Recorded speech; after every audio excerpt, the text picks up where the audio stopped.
Record for day 2 of the jury trial in State of Wisconsin versus Jacob Cayer, case number 2016 CF 902. The appearances, please. District Attorney David Lissay, Deputy District Attorney Dana Johnson, and Special Prosecutor Jessica Petras, here for the state. Morning, Judge. Eric Dykoff, attorney and Jacob Cayer. Thank you. Well, we're almost ready to begin. We're still waiting for one juror. Okay. So we're going to try to figure out who that is and if we can make a phone call just to see if there's something that we need to be aware of. While we're waiting, Judge, could I put something on the record? Yes, I figured we may have some issues to address, and this would give us some time to do that. Well, Your Honor, the next witness the state will be calling will be Sergeant Zach Holtzbach of the Brown County Sheriff's Office. He conducted, along with Sergeant Yankee, the interview of Jacob Cayer. And last night, I again went over and reviewed the interview. There's audio and video of the interview. It's a lengthy interview. It took from about 11:20 at night till about 9 in the morning, so over 8 hours. And I wanted to see if I thought there was anything that I was concerned about that could be objectionable. I did not see or hear anything. I talked to Attorney Cotton this morning because he was going to look at that as well last night, just to make sure we don't run into a problem in the middle of playing an audio video clip or during questioning. And I believe Mr. Cotton will acknowledge on the record that he did not see anything that he thought would cause a problem being presented from either side. Mr. Cotton? That's fair. All right. We made our objection yesterday regarding the sexual assault allegation, and we stand on that. All right, thank you. Anything else we need to make a record of this morning? No, that's all I have on behalf of the state for any issues before we begin the testimony. All right, thank you. Your Honor, yesterday there was a question about jury instructions. I believe that the state's jury instructions are about to be filed shortly. Okay. And Mr. Cotton? We don't have any special instructions right now. I still expect you to file a list and substantive instructions. Well, I don't think we'll have anything different than the state, but sure, happy to do that. All right.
Frequently in jury trials, when recordings are played, I give instruction 158. Yesterday, I wasn't anticipating that that would be the first thing. It was the 911 call. Excuse me. Are you asking that that jury instruction be read to the jury? I mean, we've already had a couple of recordings So I don't know if it's as effective now, but I will print the instruction for each of you.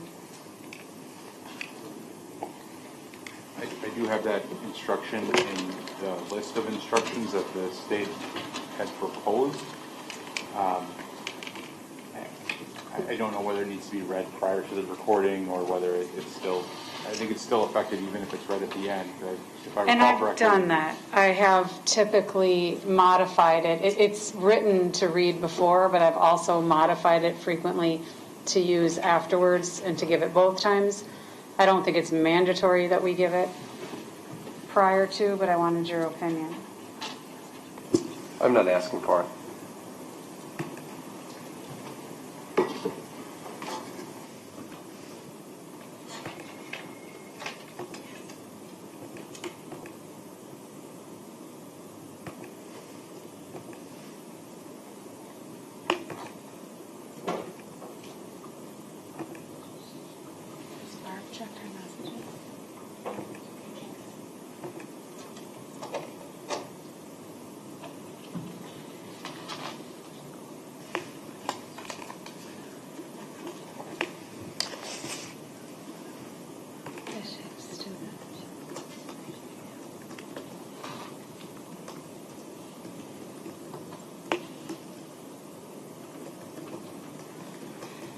Okay. Apparently, for some reason, our juror was confused about whether she needed to report today or he. So that person is on their way, or will be on their way shortly. I'm wondering, was it the juror who we won here separately at the end when she was heard that way? No, I don't know, but it was someone who called the jury line, and because there wasn't a message telling them to report today, there was confusion about that apparently. That's not something I ever anticipated, but maybe going forward I'll make sure that the jury coordinator leaves a message that trials are still on. I don't know what else to do, but we'll just have to take a recess and wait for the juror to get here. Okay. Well, you know, if we need a little shorter lunch break today or something to make up some time, that's what we'll just do. Okay. All right, we'll be in recess.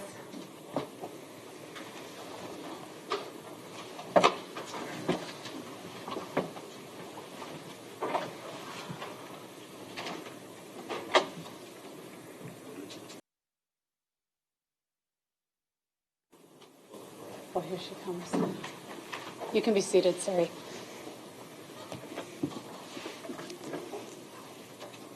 We're back on the record. I think the confusion probably centered around COVID concerns, and so a belief that maybe there was a need to double check the line. So I've asked the jury coordinator to put a message on the line that says you should report as instructed by the judge if you're in the middle of a trial, which will cover not only this trial but any other trial that may go on in the future. So hopefully that'll eliminate that kind of an issue. Any other concerns before the jury is brought out? All right, just for the record, we are on the record with the appearances the same as moments ago when I called the case earlier. Please stand for the jury.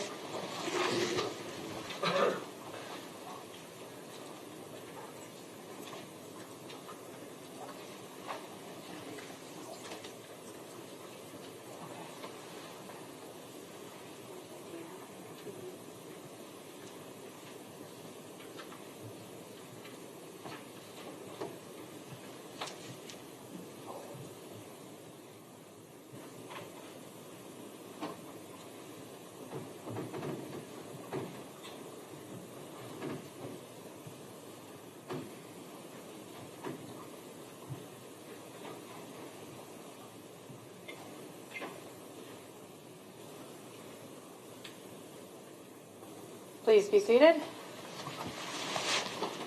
The jury has returned to the courtroom. All right, we're ready to begin. Would you like to call your witness, Mr. Johnson?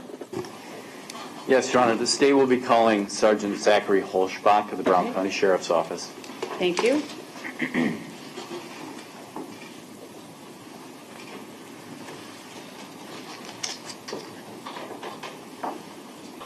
If you'd please come up to the witness stand.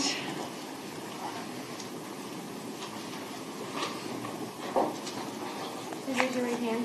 Do you solemnly swear to tell the truth, the whole truth, and nothing but the truth in the matter now before the court, so help you God? I do. Please state your name and spell it for the record. Zachary Holschbach, Z-A-C-H-A-R-Y, H-O-L-S-C-H-B-A-C-H. Thank you. If you would replace your mask with the face shield that's on the counter before you. The face shield does impact how your voice is protected. So if you would pull the microphone as close to you as possible. Thank you.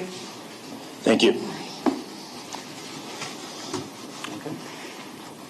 Sergeant Holzbach, could you indicate for the jury, or let me wait till you're ready. Go ahead. Okay. Sergeant Holzbach, could you indicate what your current occupation is? I am a sworn law enforcement officer for the Brown County Sheriff's Office. I'm currently a detective sergeant assigned to the investigative division. How long have you been in law enforcement? Over 16 years, continuous in good standing, state of Wisconsin. I've been with the Brown County Sheriff's Office specifically since April of 2007. My current rank of detective sergeant for 5 years yesterday. Could you tell the jury, just briefly, some of your duties as a detective sergeant? I investigate various crimes, petty thefts, sexual assaults of children, adults, all the way up to and including homicide investigations. Okay. And you kind of just mentioned some of the crimes you investigate, from minor crimes and all different kinds of crimes. Is that correct? Yes, a broad range. And do you have you investigated homicides in the past as well? I have, yes. And as part of your investigation in all types of crimes, do you often interview people that are accused of those crimes? That is accurate. I'm going to go back to June 7th, 2016. On that date in the morning, were you on duty as a Brown County Sheriff's Department sergeant at that time in the morning? Yes, I was, I believe. Okay. Did you get a call to report to Aurora Bay Care? I believe when I got the call to report to Aurora Bay Care was in the evening. My normal tour of duty shift had ended, so I was off duty, received a call from Lieutenant Valley specifically. He's an investigative lieutenant within the Brown County Sheriff's Office, to respond for this specific incident on June 7th. It was a Tuesday in 2016. So June 7th during the evening, can you indicate approximately what time you received the phone call? I believe it to be 9:54 p.m. on that date is when I was called in. And at that time, what kind of information were you provided when you were going to respond to Aurora Bay Care? Very limited. I responded first to the Brown County Sheriff's Office. I met with Lieutenant Valley and Division Director Captain Poteet. He's in charge of the investigative division. Basically explained that there was an active scene in the village of Hobart, Brown County, Wisconsin, and there believed to be some decedents, some people that had died, and it was a homicide investigation. So at that point, you had very limited information? That is accurate, yes, very limited. Okay. And when you're going to respond then to Aurora Bay Care that evening, did you bring with any kind of recording devices with you? I did. Specifically, I'm assigned a digital audio recorder that records only audio, and I also have a device that records audio and video. You brought both of those devices with you? I did, yes. Can you describe for the jury kind of the battery life and memory on those devices? Sure. The particular devices I'm deploying, they're not exactly the same as every other detective or person in our agency. My specific equipment, I'm very versed in and aware of how it functions. The digital audio video recorder has a max approximately 2 hours. Now, there's two ways that could not function correctly. Well, there's probably more than 2 ways, but the most typical failures we would have with these type of equipments One would be the max storage capacity on the device specifically. So if you think of a micro SD card, it goes into the device. That is what actually it records and captures to. There's a max limit of approximately 2 hours that can even be captured on that, and you can't put a bigger micro SD into this device. It doesn't format correctly.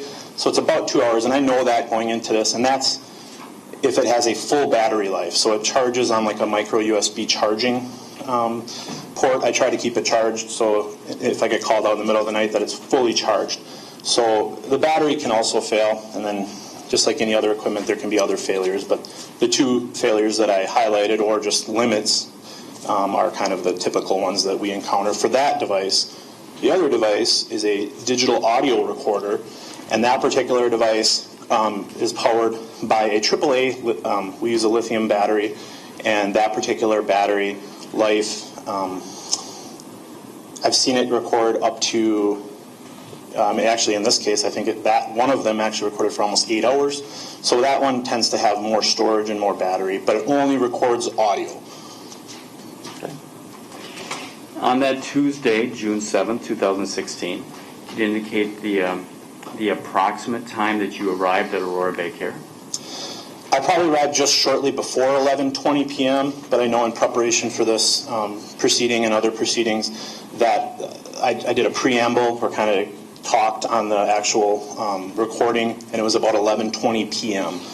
Where I started the device. I was only there briefly minutes before that, or as I arrived. And as we go through your testimony, I kind of want to get the jury to understand at the very beginning. You get there, it's June 7th, 2016, 11:20 p.m. approximately, and you're going to be interviewing somebody, ends up being Jacob Cayer, is that correct? That is correct, yes. And Will you rephrase the question? sure. You respond there and you're going to interview somebody at Aurora Bay Care, is that correct? Yes, and I didn't know his name at that point, Right. so I just knew that there was a male.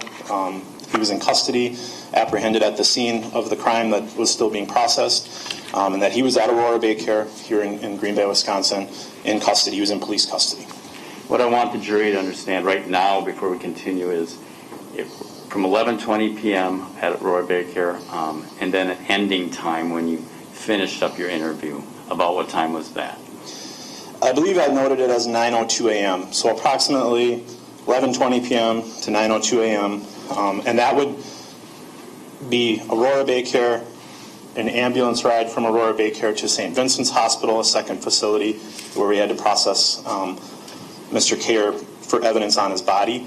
So when I say 11:20 p.m., that is starting at Aurora Bay Care and continuous through an ambulance transport to St. Vincent Hospital until Mr. Cayer ultimately is transported to the Brown County Jail after 9:02 a.m. So that covers all of those events. So just to make it clear, we start on June 7th, late at night, and we go into June 8th into the morning, correct? That is correct, yes. And when you respond to Aurora Bay Care, is there anybody else from the sheriff's office to assist you?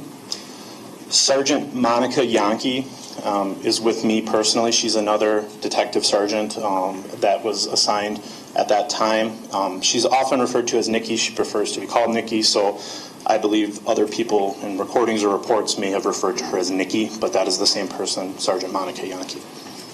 She was also a sergeant with the sheriff's office? Yes, she has since retired, but she was a sergeant at the time in 2016, yes.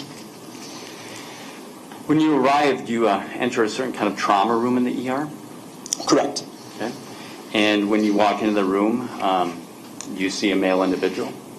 I do, and to paint the picture, so Aurora Bay Care has multiple rooms, multiple trauma rooms. A trauma room is a little bit bigger. It has sliding glass doors, a curtain. So in this particular instance, there wasn't a lot of other active surgeries or traumas or things going on. So the focus was mostly on that particular room with Mr. Cayer. There was some other police staff present and medical staff present, and then Mr. Cayer is in the room on a gurney when I walk in. Okay. I want you to describe for the jury how Mr. Cayer was situated when he was on that gurney when you walk in that room. So he would have been on a bed or gurney. There are metal rails and a plastic bar. He would have been handcuffed, each hand to each side of the gurney. So his right hand has handcuffs that are then on his hand, his wrist, to the gurney railing, securing him right hand and left hand. So a separate set of handcuffs each way. So he's secured like that. He wouldn't be laying fully down. He would kind of be the back of the gurney was up a little bit, maybe close to a 45-degree angle. Besides yourself and Sergeant Yankee, were there other personnel from the Brown County Sheriff's Department that you recall being present initially? I specifically recall Deputy Nick Narat and Deputy Brad Dernbach. He was a K-9 officer at the time. Can you describe when you walked in? You indicated you met with Mr. Cayer, is that correct? That is correct. And did you begin to talk to him at that point in time? Not necessarily initially. I mean, I did introduce myself. I said, I'm Sergeant Holzbach. I'm an investigator with the Sheriff's Office. I introduced Sergeant Yankee, so to let him know that we were law enforcement. I also assured him that at this point, we're just going to focus on your medical care, and I'm not really looking to necessarily talk to him. So there's a lot going on there, and I apologize for the length of this because this is a very lengthy interaction with Mr. Cayer. But in my mind, knowing what my goals and objectives are, first I wanted to accomplish and just to assess Mr. Cayer. Is he even capable of talking with me? I don't know what he's got going on medically, what the staff had to do. So initially I'm kind of just observing him, observing his ability to interact with me. And if there was medical attention going on, obviously that would take priority over me having some sort of an interview with him. Okay. When you indicated that your first concern is to make sure, I guess, that medically he's okay, did you get a chance just to look at Mr. Cayer, to look at the condition of his body? I did. Just tell the jury what you saw. He was covered in a dry brownish red, consistent with blood. I've seen blood, on 100+ different crime scenes, on different persons. I've processed blood evidence on people at crime scenes, on people's person, collected evidence. He looked to have some injuries. As I continued to assess him, he had some injuries on his hands. He had a distinct injury on his lip. So he had been through some trauma for sure. Just a moment ago, you indicated that you had very limited information about what happened, supposedly happened that evening. Is that correct? Correct. Did that concern you when you were going to begin the interview, that you had very limited information? Certainly, if I had my preference, it's easier when you have facts to go off of. Not knowing any names of victims, his connection to the victims, not even knowing his name. You're going in blind. You know that this person was apprehended at the scene. So initially, if I had a preference, I would rather know all the facts. It's like, playing a game with all the answers. But it actually worked. As we sit here today, 4+ years later, it actually worked out quite well because I ended up just asking him kind of open-ended questions, and he was just kind of explaining things in his own words. So it actually worked out. It worked out well, all things considered. Okay. When you said that you were talking to Mr. Cayer about his injuries, when you were talking to him, did he seem coherent? Yes, he was responsive. Specifically, I know early on, Sergeant Yankee had said that she was going to take some photographs. She referred to him, Mr. Cayer, she referred to him by the first name of Zach. This is after we had talked to him and he started explaining his name.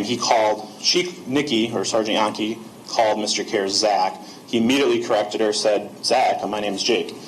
Those are important facts for me. When I'm assessing him, like, he's able to correct, he was able to, early on, give me his full name, his date of birth, have an intelligent conversation back and forth. Now, that's not to say he had, it wasn't like talking to someone in the back of the courtroom today that's just, normal in the sense of, he had been through some trauma and stress and obviously some things had occurred.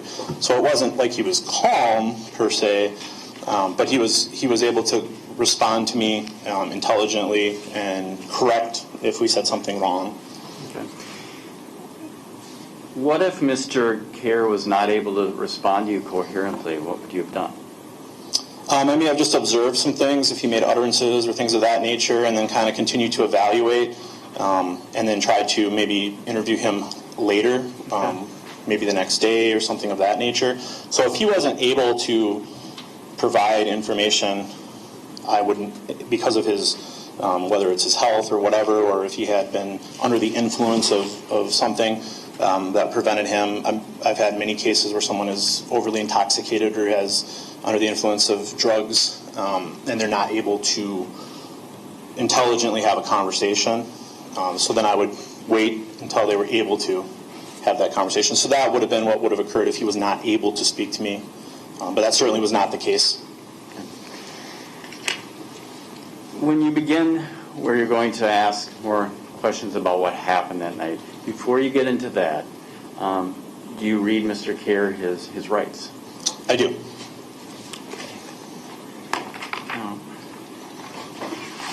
Did I get the override picture?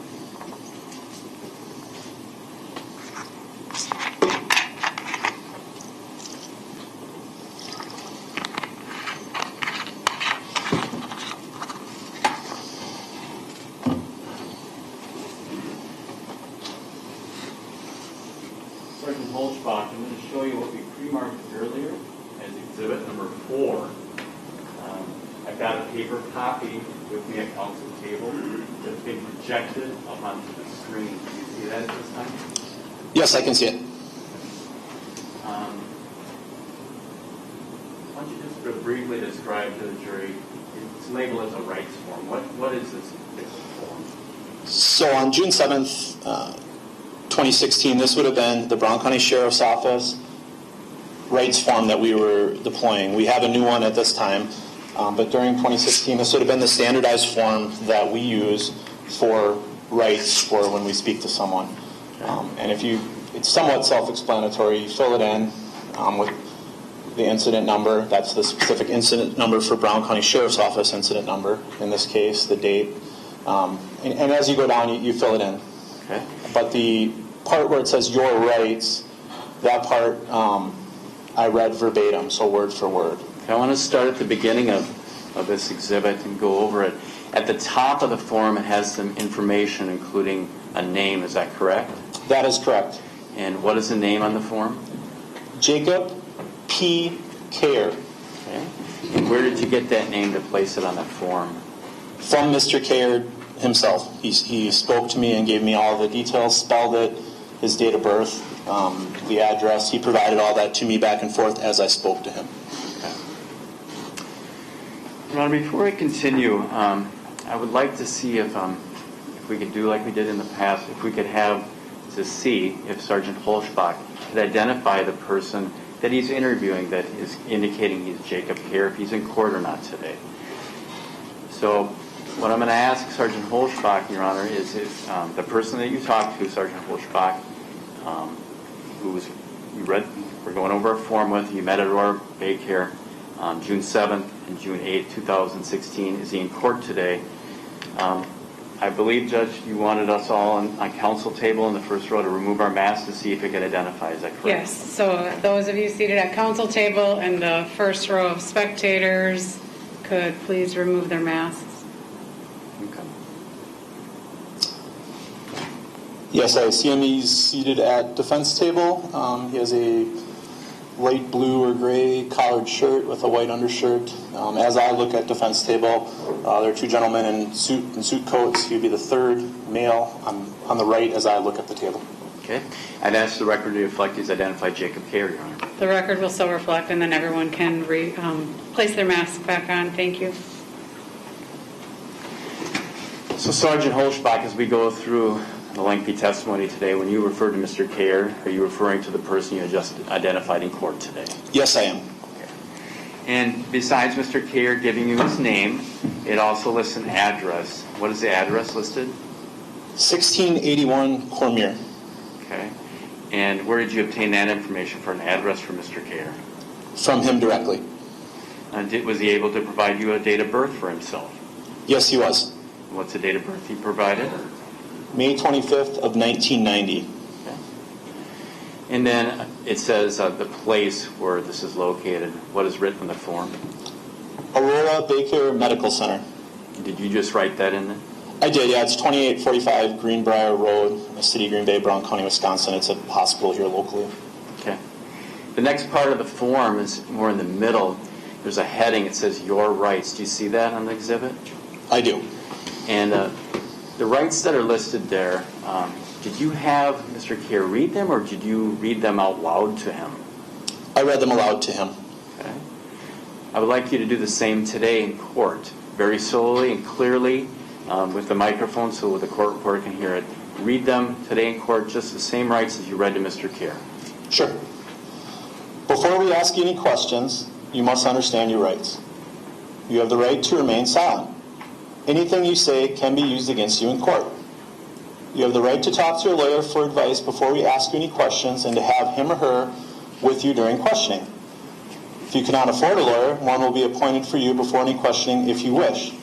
If you decide to answer questions now without a lawyer present, you will still have the right to stop answering at any time. You also have the right to stop answering at any time until you talk to a lawyer. Okay. Is that the same way you read it to Mr. Cayer?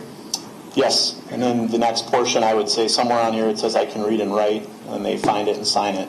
In this particular instance, just to be clear, he didn't initially sign the first line or the final line during the 11:25 p.m. time when I read it to him because he was in handcuffs. You'll learn later that I ended up reading him the rights again a second time when his one hand was out of handcuffs, when he was using the bathroom. And I reread it again, and then that's when he signed. So just to be clear, I don't want there to be any confusion. Those signatures would have occurred during the second reading, not the first. Okay. I'll ask you those questions at a later time. When you went over Mr. Cayer's rights and read them out loud to him, did you ask him if he understood those rights? Yes, and then below, I read this entire paragraph below that signature line. I would read it verbatim. I've read this statement of my rights. I understand what my rights are. I'm willing to answer questions. I do not want a lawyer at this time. I understand and know what I'm doing. No promises or threats have been made to me. No pressure or coercion of any kind has been used against me. So I recall his response was, I looked like a good person and that he was willing to speak to me.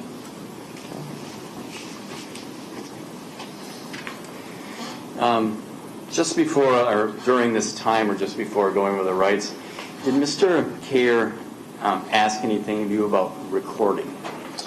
Yes, he made a comment if he had been recorded previously. He wanted to know if he had been recorded prior to my contact with him, and I told him I was here with him. I was unaware. Okay. And you go through the rights. He indicated he understood them and he wants to talk to you. Correct? Correct.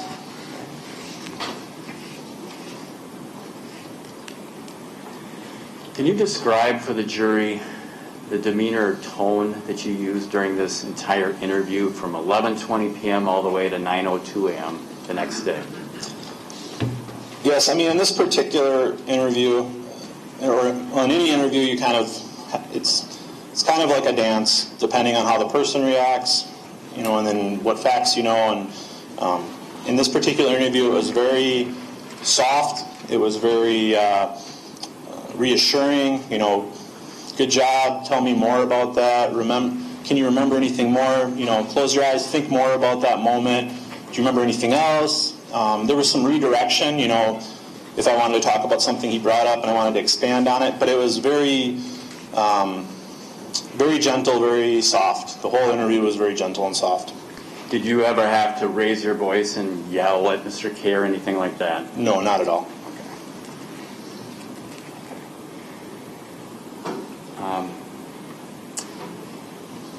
At this point, did you get into more of the substance of actually asking Mr. Cayer questions about what happened before he got to the hospital? Yeah, the medical staff basically told me, I think probably right before I read this form even, that they were pretty much done with him medically. They said you can use the room as long as you need. I knew that I wanted to accomplish a few things while at Aurora. I knew ultimately my goal was to move to the St. Vincent's facility to process the evidence on his body. So I knew I had to accomplish a few things. In speaking with Mr. Cayer, I could see that he appeared able to speak to me, and so I was able to then do the rights form, and I explained to him that I wanted to talk to him, but he was clearly in police custody. I was clearly the police, so we needed to do the rights form. He intelligently listened to his rights, waived his rights, then I could talk to him about the crimes that had just occurred. When you get to the part about talking to him regarding what happened for the hospital, how did you start the kind of the substantive part of the interview? You know, it was very slow, and again, you know, this is why it's going to take a little bit longer today. You know, we're talking about almost 10 hours, so it was just very slow. Like, what do you remember? And honestly, I didn't know the facts of what was going on, the names. So when Mr. Cayer would first start talking about certain things in his life or certain females in his life, I maybe thought that some of those names might be my victims. So I don't even know at that point. So I'm kind of just letting him talk about whatever he wants to talk about. If it was something specific, I would direct him kind of like, well, talk about what happened right before we got here. Talk about what happened when you were arrested, like what was going on at that moment. Because he would go back into some other history of his life and some things that had upset him. So I would redirect him to before the events. And he was asking me a lot of times, you know, did I do this or did I do that? And I would say, you know, I'm here with you. I don't know. Sometimes I wouldn't know. Later in the interview, I would know, but I still wouldn't give it to him. I wanted him to tell me first. So it's very lengthy and it took a lot of time, but it was very reassuring. Like if he would talk about the little bits and pieces, and then I would say, well, tell me more about that. And then he would expand on it, and he would expand on it. So that's kind of, by the end, we got a really good picture of what he gave. What does Mr. Cayer first start to talk to you about that happened that evening of June 7th, 2016? He said, did I take a car and smash it into somebody? I think that was kind of the first part. And then he asked, you know, was I recorded earlier? Did they record me? And then he started talking about, you know, some drives, some Google drives and some things, some videos that he had recorded that he wanted me to view. And then he kind of explained to me how I could access them through Facebook and then through an open Google Drive that was open to the public. So I was taking some notes on that. Did he ever talk to you about how the evening started at Cormier, where he was? Yes. What did he say about that? So he remembered an argument or his dad yelling and his mom crying. He became very upset.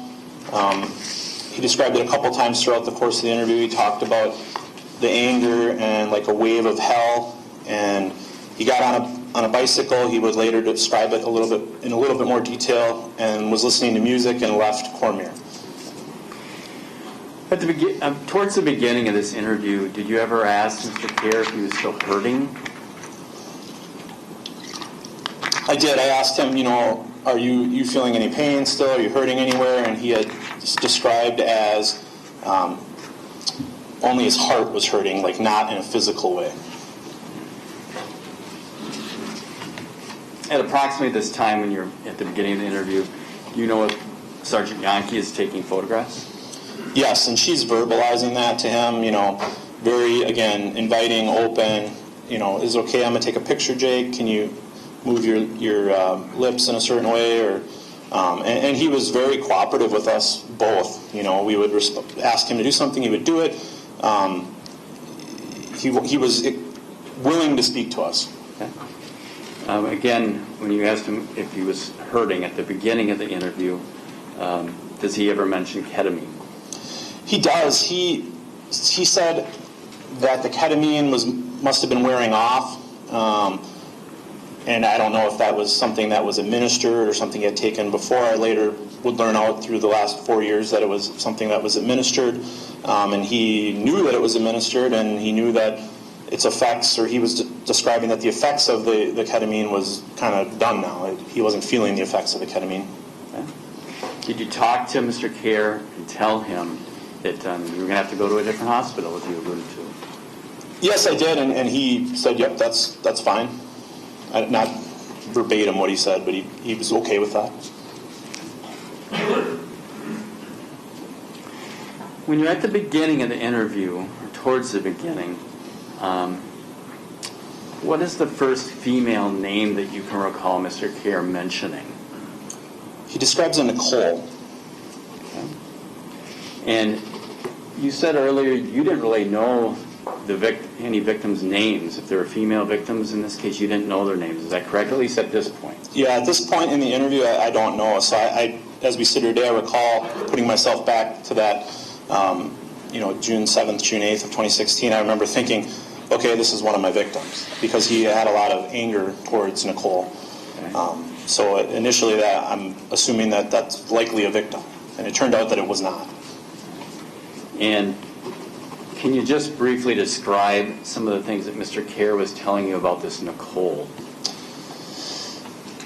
Yeah, in general, I don't want to jump ahead and confuse anyone, but there was like 3 women that he kind of described during this lengthy interview as having some issues with or anger towards: a Nicole, a Wendy, and a Sabrina.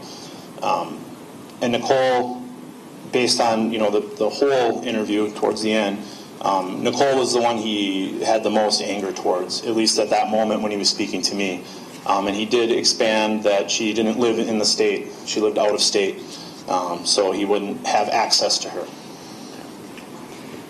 And does Mr. Cayer indicate to you anything about children with Nicole? He did say some things about possibly having a child. He referred to the name Ike. He talked about an event. I don't know how much detail we want to get into with that, but he talked about an event. There were some disagreements between the two of them. He had a lot of anger towards her, and that she wasn't a good person. All right. Did he say he actually had an actual child with her that was born? I don't recall that. I apologize if that's in my details. I don't specifically recall a child. Okay. I thought he had said something about Ike and being a boy, but I don't know that. By the end of it, I don't know that it was clear that they had a child together. I'm unaware of that. You mentioned a little bit about Mr. Cayer kept talking to you about wanting you to read something on a Google Drive. Is that correct? Yes, that was very important to him. He wanted me to look at these videos. He described them as lengthy, and at one point he described it as basically his life from 16 years of age forward, and that if I viewed these, I would understand him and understand how the world has dealt him this awful hand, and these women have wronged him.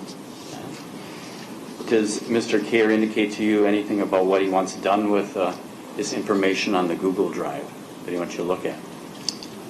Yeah, he wants me to look at it all. I think later on, he wanted me to share it with a specific psychiatrist, or any psychiatrist. Like when we got done that evening, he wanted me to make sure that the next psychiatrist saw that, or that I would share it with, at the end of the interview, names of specific psychiatrists. You alluded to earlier that Mr. Cayer, throughout the interview, he also mentioned somebody named Wendy. Is that correct? Correct. Again, at this point in the interview, do you know if Wendy was one of the victims? I didn't, and based on what he was telling me, I thought potentially, but then I think based on even the context from Mr. Cayer, as long as he was being honest at that time, Nicole was out of state. Wendy, later on, based on the contact, he thought he didn't have contact with her. So initially I thought Nicole and Wendy possibly were victims. As we progressed, it kind of sounded like maybe not. So I want to make clear to the jury, at this point in the interview, did you know the victims' names, Heesun or Sabrina Teague? At this point, we're talking about now, no, I did not. Okay.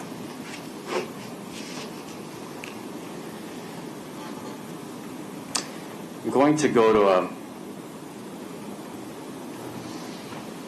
about 12:20 a.m. So now we're into June 8th, 2016, just shortly after midnight. You recall allowing Mr. Cayer to to use the restroom at some point? Yeah, I mean, he was freely allowed to use the bathroom. I mean, prior to that, medical staff had tried to assist him with doing it a certain way based on his custody.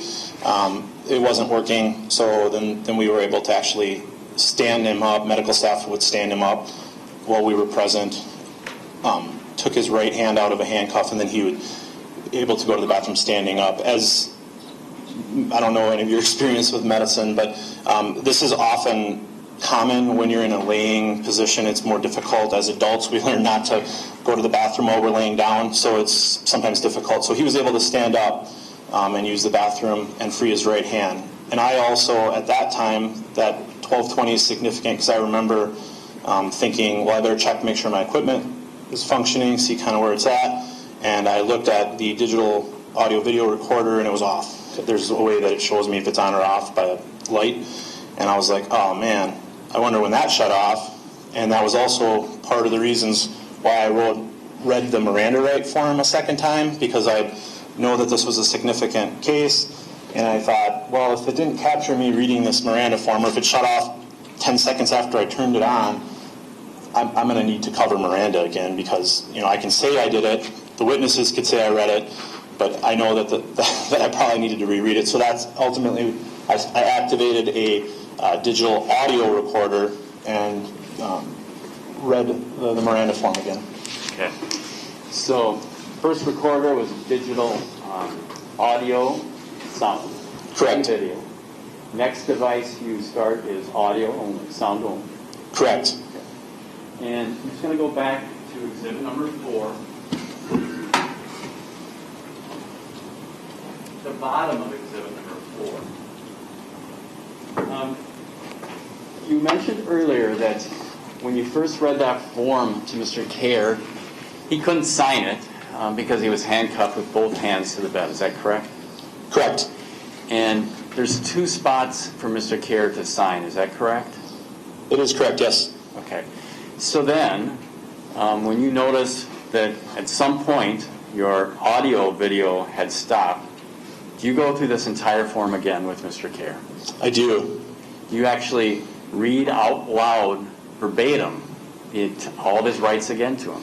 Yeah, from the your rights down, I go through that again, yes. Okay. And then again, do you ask him if he understands his rights? Yes. Do you recall how he responded? Yes, he understood them. And do you ask him if he's willing to waive his rights and talk to you again? Correct. And how does he respond? He said yes. Okay. So this time, because you had, I guess you said he was unhandcuffed at least one hand, so he could use a restroom or go to the restroom. Do you have him sign the form this time? I do, yep. So now he signed it. So this is just after that 12:20 a.m. on Wednesday, June 8th, 2016. The time noted would be from the first time I read it, and then the signatures would have occurred on the second time I read it, because his right hand was now free because he was using the bathroom.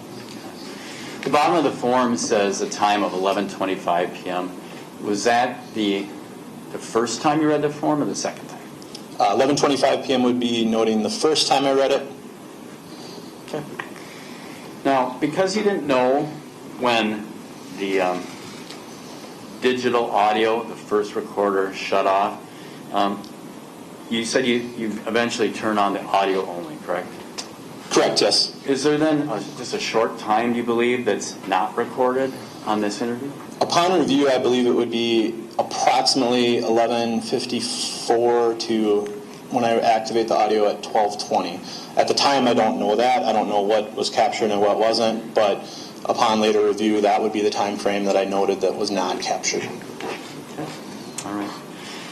As you then continue, do you then continue with the interview with Mr. Cayer after you read the rights form the second time? I do. Your Honor, at this time, just so I don't forget later, I'm going to offer exhibit number 4 into evidence. Any objection? No. Exhibit 4 will be received. Okay, thank you. Sergeant Holschbach, when you continue to talk to Mr. Cayer, do you talk to him, does he talk about any more about his dad that he had brought up earlier? He does. Throughout the interview, it comes up again more than once, and that he described his dad as very box-minded, that he belittles him, and that he had a lot of anger, and specifically prior to leaving that evening, he later on would describe that if he had not left, that his dad may have been ultimately the victim. Does Mr. Cayer at that point, or in that point of the interview, describe himself at all? He does, yeah. You mentioned earlier about a Wendy that he had mentioned. Do you recall anything else that he said about her? Yeah, he described Wendy as like the person he's supposed to be with, that she was a beautiful soul, that he had a lot of, he said he can't be with her, but he really wanted to be with her, he should be with her, and that she was just this great person. Now, approximately, again, everything's approximately this point of the interview, does Mr. Cayer mention two different Sabrinas? Yes, he talks about a Sabrina Teague that was like a friend of his, and then he also talks about Sabrina Teague. And what I'd like to do, Your Honor, and we've talked to the defense about this, Mr. Cotton, I'd like to play some audio clips throughout this testimony of Sergeant Holschbach. The audio clips I would like to play, Judge, they're all called 1J. J is for this witness. And then number 1, 2, 3, 4, and so on. The clip I'd like to play at this point in the interview process would be called 1J1. Just want to make sure the defense is okay with that. They have a copy already. Yes, that's fine. Okay. Thank you. One more thing, Judge, just to make sure the record's really clear. What I'm going to play is called actually 1J audio clip 1. So it's audio only. Later I'm going to play what's called 1J video 1. So we're going to distinguish between audio only and audio video. All right, thank you. So then this time again, then we would play 1J audio clip 1.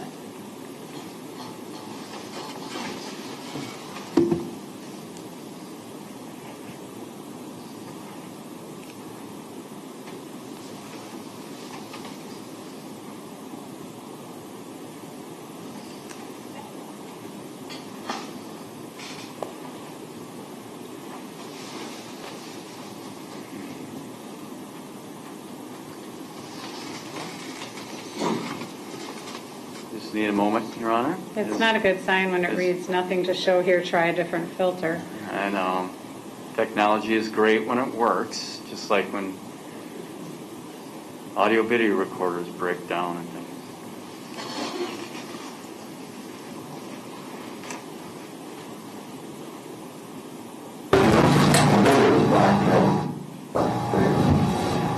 So Sabrina was blackmailing your family over that drug stuff? Because my mom told her that when we started telling the truth, they were out there, and she's like, so I said,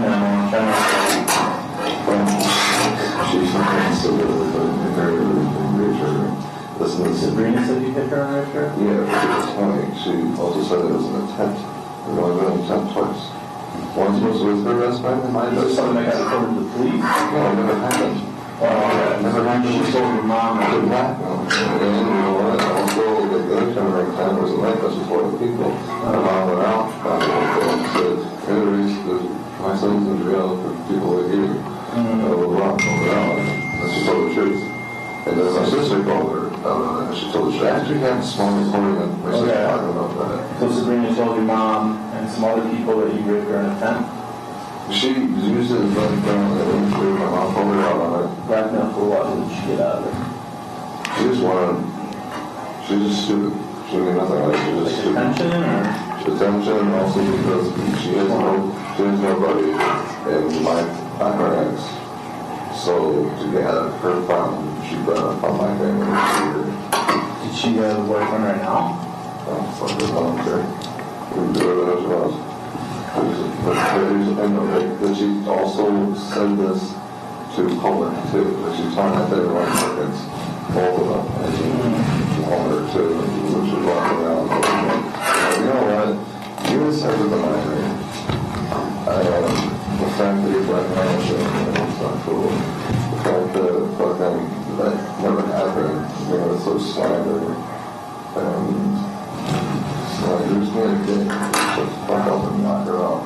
I was very little already. And she said, well, this is only okay, why not? So I'm going to take. Like, you make the room, I ran up the issue with the people were like, they're all over like 10 there. They didn't just look at people. Why? Before we get into the substance of what is said, you tell the jury, a lot of times, like on that clip, I hear there's a sound, like a scraping sound. Tell the jury what that is so we can understand what's happening. Yeah, some context probably would be good.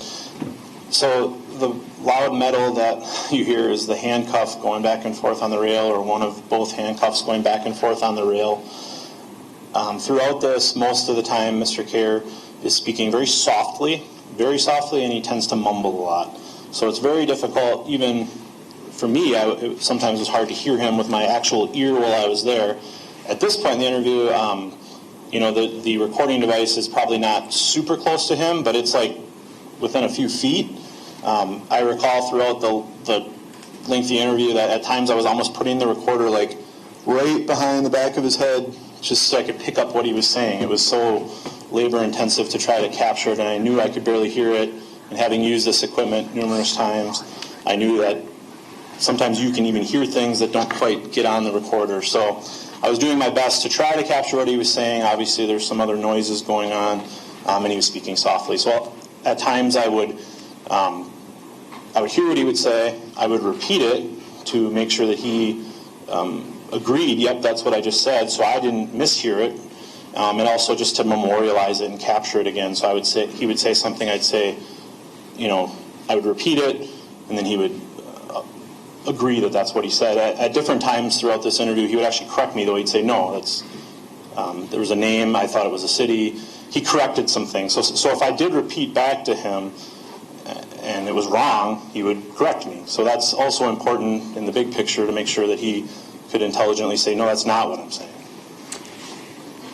At this point in the interview, is Mr. Cayer talking to you about Sabrina Teague? Yes, and we clarified that specifically. I said Sabrina Teague or Trepanier, and he said Teague. What does he say about Sabrina Teague right at the beginning when he starts to talk about her? He's talking about how he's alleging that she blackmailed his family and was making up a rape allegation against him in a tent, and that it really upset him. Later on, he would talk about how it really upset his mother, too. Okay. Did he specifically say a word to describe her at the beginning? He said it a few different times throughout. I don't want to, for this particular clip, I don't remember the exact word in this specific clip. I apologize, but he had said some derogatory things about her throughout the interview, that she was a piece of shit, I think was something. Okay. And right. Now, at this point in the interview, do you recall if there was a blood draw taken of Mr. Cayer? Yes, we took two separate blood draws a half an hour apart for evidentiary reasons. This would memorialize what was potentially in Mr. Cayer's bloodstream. Okay. After the blood is drawn from Mr. Cayer, does he begin to talk to you again about Nicole? Yes. What do you recall him saying when he's trying to remember what happened that evening? He is talking about Nicole's family. Did I go by Nicole's family? Did something happen by her family? Knowing that she was out of state, that he couldn't have got to her, but that he had a lot of anger towards her, so he was asking me if I went to Nicole's family. And he went to Nicole's family, I apologize. When Mr. Cayer asks you, did I go by Nicole's family that evening, what do you say? At this point in the interview, I don't think I was telling him yes or no, because I really didn't even know. Okay. I would later tell him, no, it wasn't there.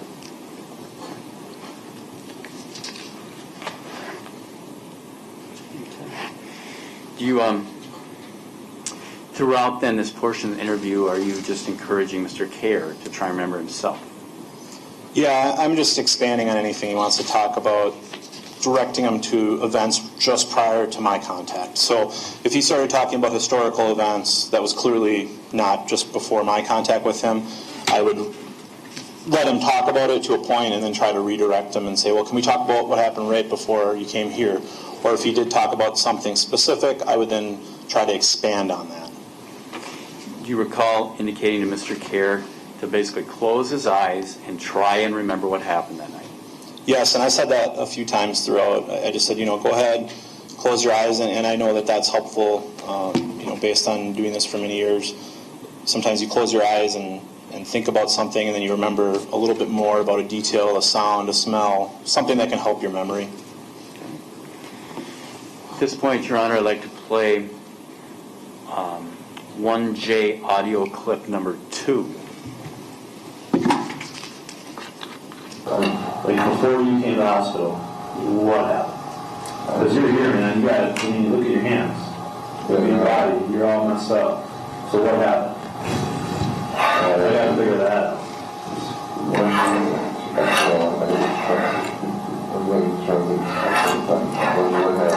Seriously, close that.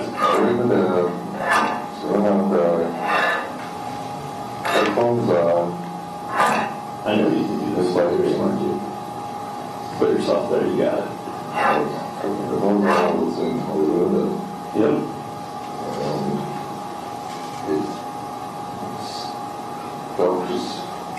Feelings started coming out. It was like a regular fucking hell. There was sadness, fucking everything. So angry almost because of like songs and writing and stuff like that. How much of there's much of that and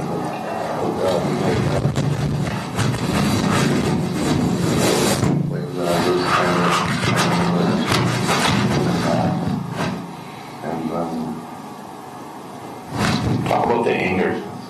that's when I started fucking filling up with that. You're filling up with anger, so you got your headphones on, you're listening to Hollywood Undead. Last time I'm passing was,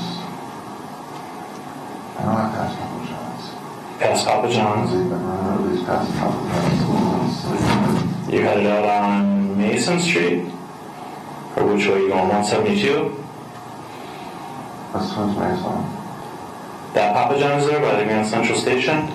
McDonald's, Hardee's, all that? Yeah. And then, oh fucking, You're there, man. You got this. that's the thing. What was making you angry? Why were you angry?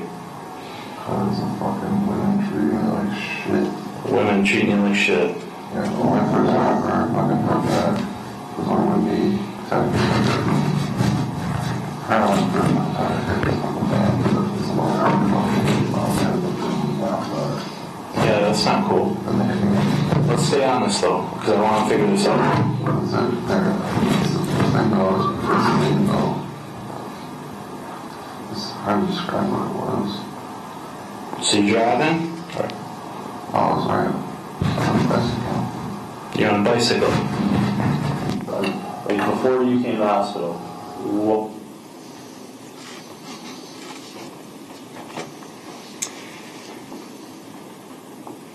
As we go through your interview and listen to the clips, I'm going to ask you this. The first 2 clips we just heard, are 1J audio clip 1, 1J audio clip 2. Do you believe they accurately depict what Mr. Cayer said to you that evening? Yes.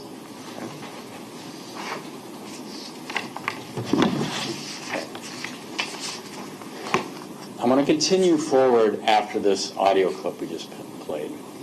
Do you ask Mr. Cayer specifically what else he remembers about that bike ride? Because he described riding his bicycle. Yes, I asked him kind of to describe the bike in more detail after this audio clip that we just heard. He described it as a red and gray bicycle that was kind kind of a cross between a 10-speed and a mountain bike. It was an older bike. He described it as his dad's old bike. Okay.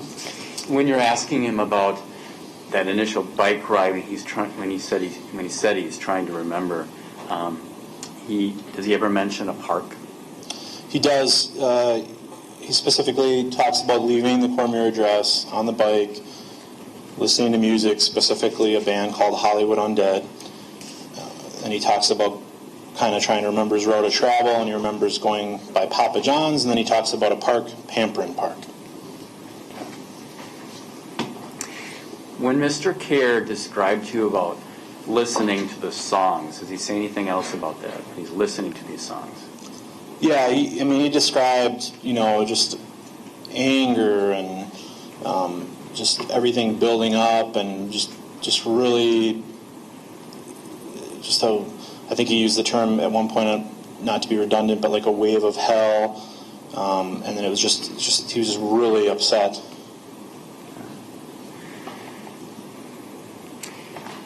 The address that Mr. Cayer provided at 1681 Cormier, where he said he lived, you recall that? I do. You generally familiar with that would be located? Yeah, generally is. Can you just describe to us kind of where that is? It would be in the village of Ashwaubenon, kind of by Packerland, North Packerland Drive, kind of by the airport area. And I apologize, I said North Packerland, it's Packerland.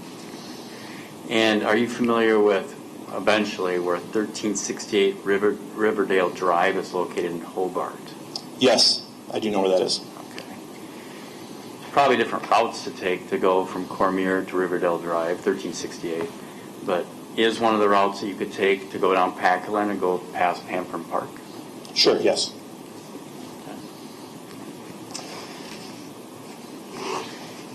Do you recall during the process, about this time of the interview, a second blood draw being taken of Mr. Cayer? Yes, I do. Okay.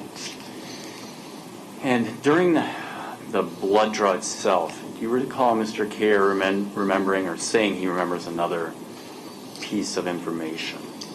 Yes, and it's notable because the personnel or the staff member from Aurora that came in to draw that second blood draw thought that he was talking about the sliding door in the trauma room.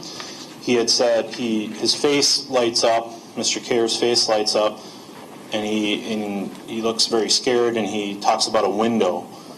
And the staff member said, "Oh no, that's just a sliding door." And I'm like, "Please don't talk," because I'm trying to get him to remember things. And she thinks that he's like talking to her about the window in the room. So he described a window. Okay. Does he continue to describe the window, or whose room the window belongs to? Yes, he ultimately describes it as Sabrina's window, Sabrina Teague. Does he, Mr. Cayer, indicate to you anything he remembers about Sabrina Teague's room that evening? Yes, he ultimately describes wood, there being wood in the room, and it distinctly being Sabrina's room, and that he has been in that room, knows that room, and it was Sabrina's bedroom, and there's wood. At this point, does he indicate to you if he remembers anything that he may or may not have done to Sabrina Teague? He said he attacked her. At that point, does he mention, Mr. Cayer, anything about any type of weapon with Sabrina Teague? He ultimately says a knife.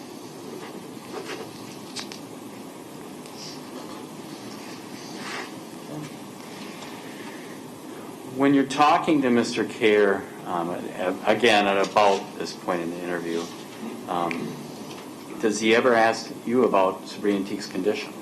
Throughout the interview, as it goes on, he inquires about who he attacked and if they're still alive, and I would never tell him that. At this point, Your Honor, I'd like to play 1J audio clip number 3.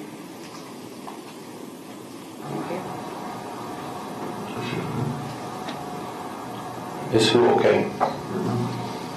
Sabrina who?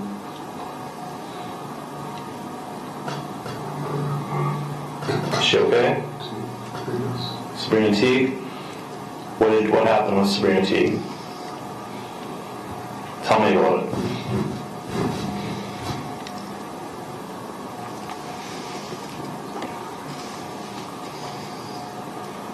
Because you said knife. You said you beat her up. I said it. So what is what I'm saying? I was saying.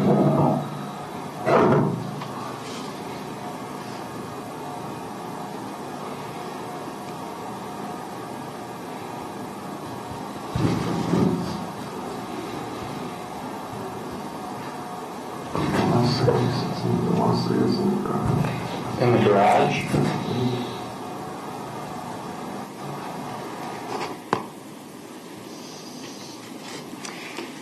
The clip we just listened to, 1J audio clip number 3, do you think that accurately depicts what Mr. Cayer told you that evening in early morning? Yes, it does. And sometimes it's difficult to hear. Did you hear him say garage? I do. And what, if you play this clip, and I've listened to these, literally with my headphones on, my eyes closed, pushing my headphones down, with the volume cranked, and he says Teague before I repeat it. So I'm saying Sabrina who, because I want to confirm we've already, at this point in the interview, talked about two different Sabrinas. So I want to confirm he's talking about that specific Sabrina. Okay. Does Mr. Cayer ever mention a vehicle at the scene on Riverdale Drive? He does. What does he talk about with any vehicle? He talks about it a couple times throughout the interview. He talks about, did I take the vehicle? He kept asking me, did I take the vehicle? But then he talks about getting in the vehicle, touching the steering wheel, and ultimately, later on, he says, I couldn't have took the vehicle. But he remembers going inside the vehicle and touching the steering wheel, and he thought that vehicle was Sabrina's vehicle. Was Mr. Cayer able to tell you what kind of vehicle he thought Sabrina would have had in the driveway? Yes, I believe he described it as a gray Chevy Malibu or Cobalt. Did Mr. Cayer indicate if he had been to Sabrina Teague's house recently, before this incident? Yeah, he said he hadn't been there in years. Was he able still to describe to you the layout, basically, of the house, or describe the rooms? Yes, he described the layout and the exterior appearance, that it had 3 separate garage stalls. He talked about a giant window when you first come up the driveway, and then when you go inside, kind of the layout. So he was able to articulate what the house was like inside and out. He specifically mentioned 3 stalls of a garage? He did, yes.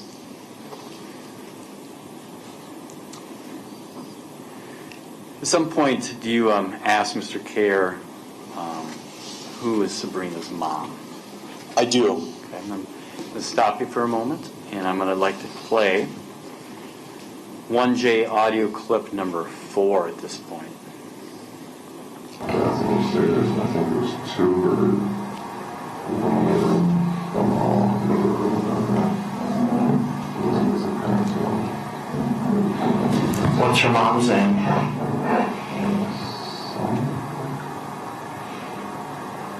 Sunny? What's her, do you know her real name or any other names for her, or you just call her Sunny? Heesun? Yeah, she's really good lady. Nice lady? Yeah, she's really nice. It's supposedly helping us, but that's upstairs, I think it was. Were you able to hear that particular clip number 4? I was, yes.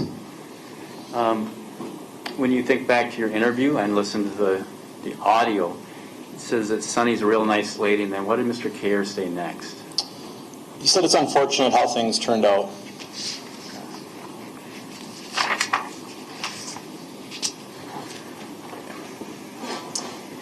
At this point in the interview, did you talk to Mr. Cayer that we're going to have to, again, as you brought up earlier, shortly transport you by ambulance from Aurora Bay Care to St. Vincent Hospital. Yes, I had talked to him, and then I explained it as we were about to do that. I explained what we were doing next.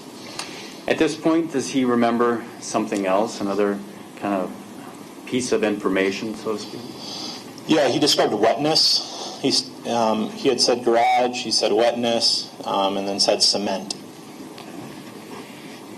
Does Mr. Cayer indicate if he knew what the wetness was?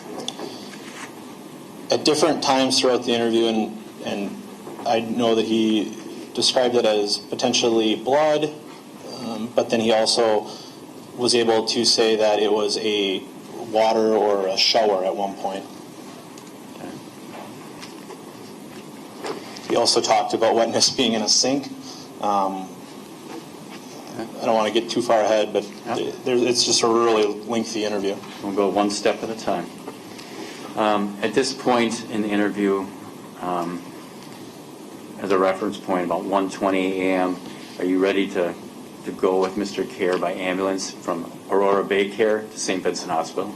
Correct, yes. And I stay with him from the time at the hospital, in the ambulance. I ride in the ambulance with him, and then to St. Vincent's. I stay with him the entire time.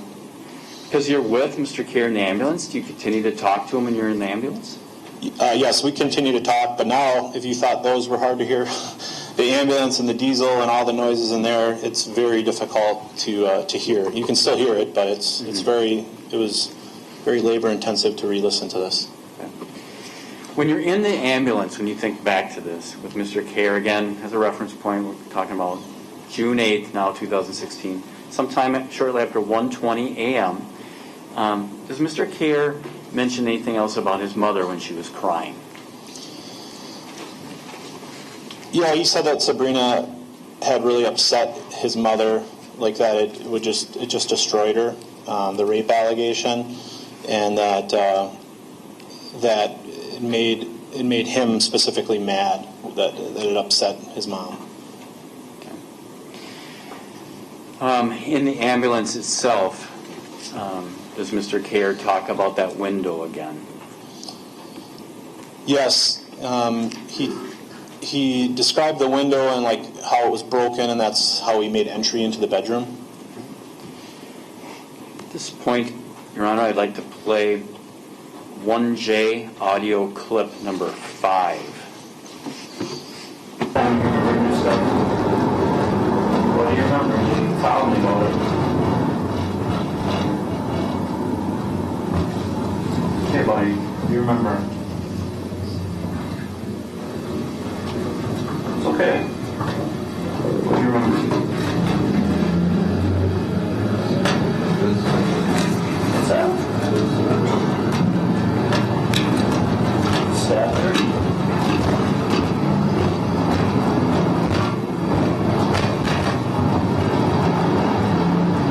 Where did you stab?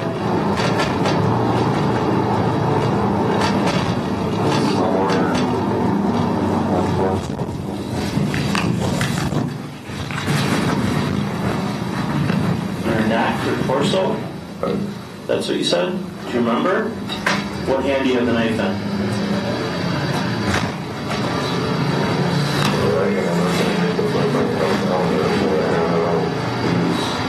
Your right hand?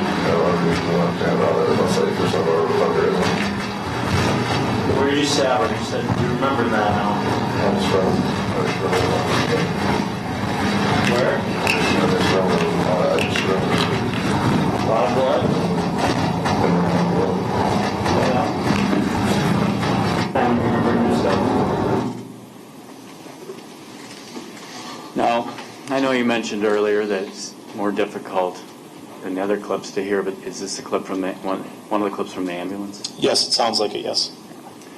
And when you're talking to Mr. Cayer, specifically during this audio clip that we heard, do you ever tell Mr. Cayer that you had information that he stabbed somebody in the torso or neck area? No, and I didn't even know that, so I couldn't have if I wanted to. Okay. So this is information Mr. Cayer is giving you at this point? Correct, yes. Okay. He said there's a lot of blood. Yes, he said that, yes. And during this time of the interview, You had mentioned earlier that Mr. Cayer said that he was angry because of a rape allegation by Sabrina Teague. Is that right? Correct. When he's talking about what he did to Sabrina Teague, does he say anything else about the rape allegation? Yeah, specifically he talked about how she brought it up at, her being Sabrina, brought it up at Perkins and Walmart, so she had told other people. And he also was very upset about how it affected his mother, Jacob's mother. Did he say anything else about the rape allegation relating to his anger or getting mad? Yeah, he said that it would make anyone mad, and that just described that like her allegation was worse than anything he did. Now, when you're in the ambulance still, do you know if Mr. Cayer talked about where Sabrina's body could have been eventually, where she could be found eventually? Yes, we went into detail about that. Did he say where he thought she would be located? Yeah, he said on foliage or grass. He talked about a fence at one point, but he kind of, you'll find out later that we got into very specific detail about that. I'm going to refer your attention to actually arriving at St. Vincent Hospital. The time I'm going to reference is about 1:42 in the morning, a.m. When you're at now St. Vincent Hospital, is there some other new piece of information again that Mr. Cayer provides to you?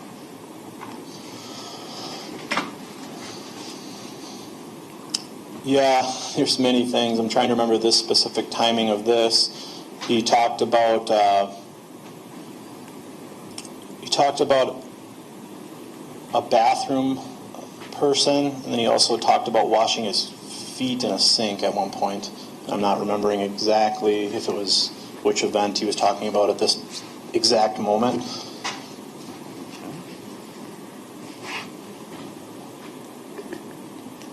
He distinguished the cement at one point, too. He talked about that based on seeing the cement, it had to be the garage or basement because those were the areas that had cement.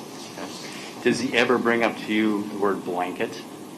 Yes, he specifically described a red blanket and throwing it in the hallway to cover up blood. Who brought up the word blanket first? You or Mr. Cayer? Mr. Cayer brought it up.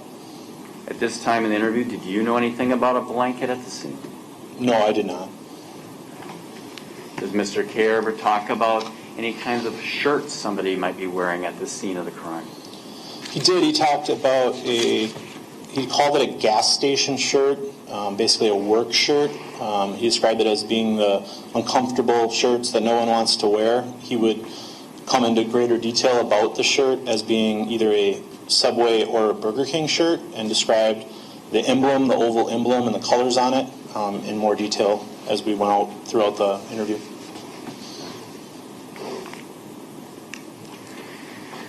Now, I'm going to reference a kind of another time to give us a point in the interview. 3:58 a.m. You recall stepping out of a room and speaking to a couple other personnel from the Brown County Sheriff's Department? I did. And who do you recall being outside the room that you talked to? Sergeant Slinger and Sergeant Ehrenstein. I was looking to get some additional equipment. I knew that my battery and or memories were going to fail at some point, so I wanted to have, I specifically asked to get a new digital audio-video recorder and a new audio recorder, and I wanted them both to hopefully have clear memories and full batteries. So I was looking to accomplish that. Were you able to get one from an audio-video recorder again from one of the two personnel, and then just an audio recorder from the other person? Yes, Sergeant Ehrenstein provided me his digital audio recorder, only the audio, and then Sergeant Slinger provided me an audio-video recorder.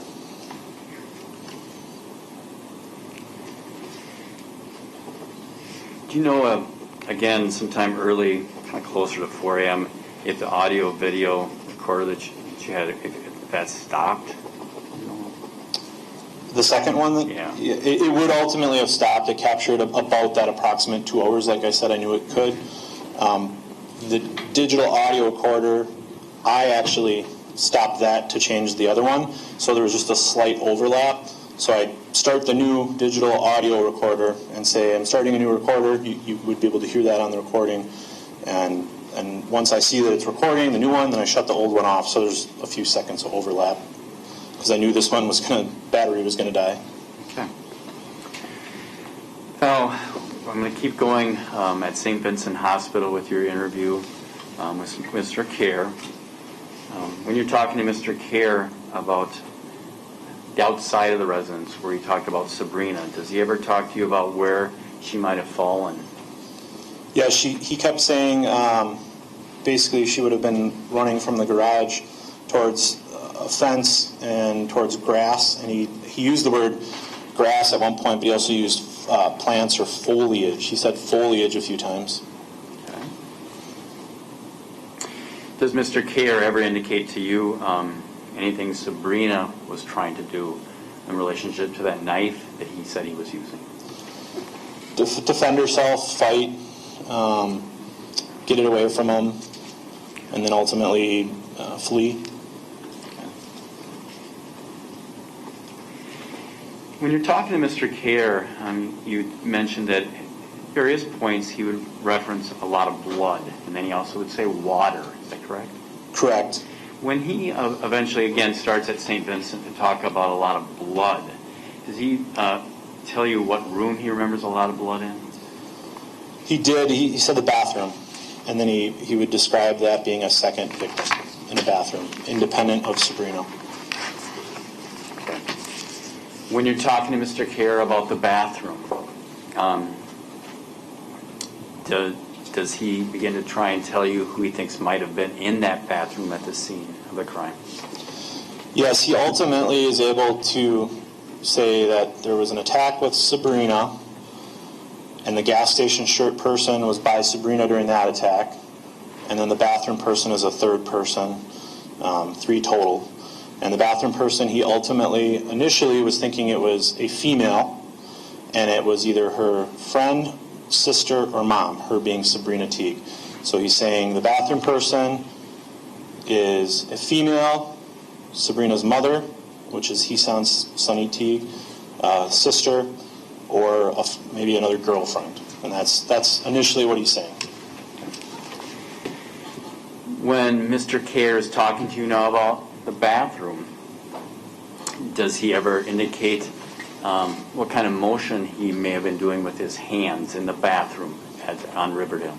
Yes, he described it as a hacking motion. So he was distinguishing that attack in the bathroom as not a stabbing, but more of a hacking motion with more of a blunt-like object, which he would describe as a hammer, but not a hammer. So like a hammer, but not a hammer, like a blunt object, as opposed to stabbing, and he called it hacking motion.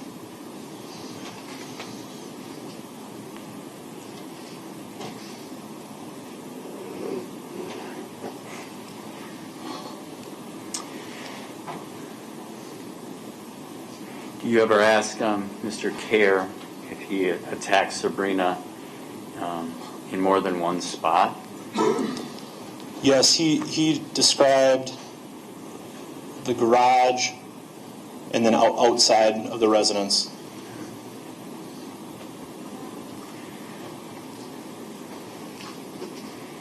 Do you specifically remember Mr.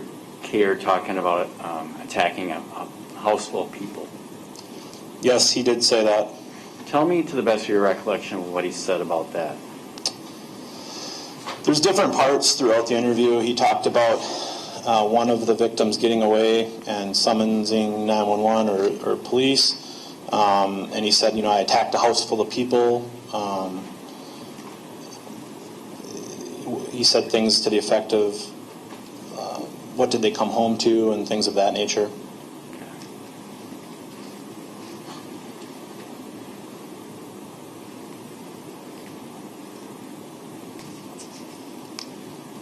Now, at this point in the interview,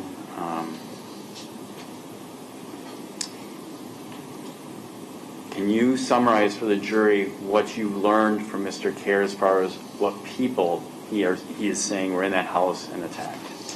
Yeah, so at this point, so from 11:20 to the point we're talking about now, I'm putting a lot of outbound information. He's talking about this, he's talking about that. So myself and other staff, I'm putting that information out. I'm able to focus my attention outside of the room, away from Mr. Cayer. So the recording's still going on. I step out of the room. We're at St. Vincent's Hospital. I change out my equipment, and my people, my team that was there are like, there's Sabrina Teague. Sorry, withdrawn. I'm informed that there's a Sabrina Teague, her mother, who is a Heesun Teague, and then a surviving boyfriend. I don't know if I knew the name at that point, but I knew there was the Sabrina, her mother, and then Sabrina's boyfriend, and these are my victims. So I learned that at that point. You learned that from who? I don't know if it was Sergeant Yankee, Lieutenant Van Lannen, Okay. Sergeant Ehrenstein, and Sergeant Slinger were present at different times. I know that. So between that team of people, I'm told kind of that's what I got. Your Honor, well, obviously this is a lengthy witness. I've got a lot left. I'm just going to ask the court if you have any predetermined time that you want to take a break this morning. If you want me to keep going, I certainly will. If you think normally this is a good time to take a break, that's fine as well. I think maybe we should take a short break. That way the jurors can figure out the lunch menu. We can get that taken care of, and we'll come back and then go straight until lunch, if that works for everybody. So let's take about 15 minutes, come back at 10:45. You're reminded not to speak to anyone or each other about the matter or do any research on your own. Please stand for the jury.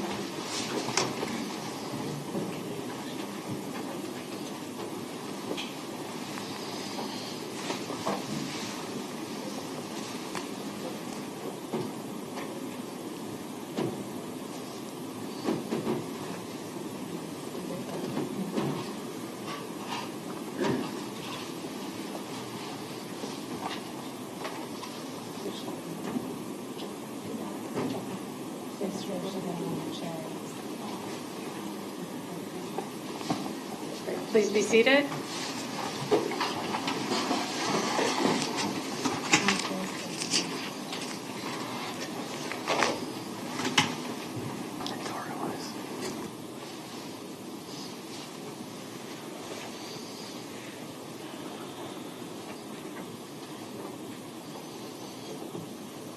All right, anything you want, you can step down. Thank you. You're welcome to replace your mask with the face shield and just leave the face shield on the counter till we come back in.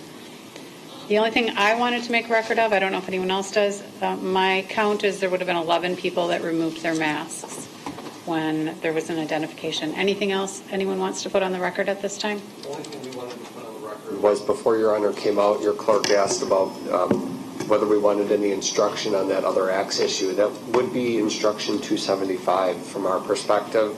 And I wanted to be clear that we had discussed that. We had given that considerable thought, and we don't want that. We didn't want that instruction read before this witness. We're not at this time going to be asking for that instruction to be read later. Your Honor had also asked about substantive instructions. Those are being filed right now by my paralegal, so you'll see those pop up any minute now. Very good. All right. Anything else from the state's perspective? No, we'll look at that jury instruction 275 as well, and nothing further at this time. All right. Thank you. Then we'll be in recess.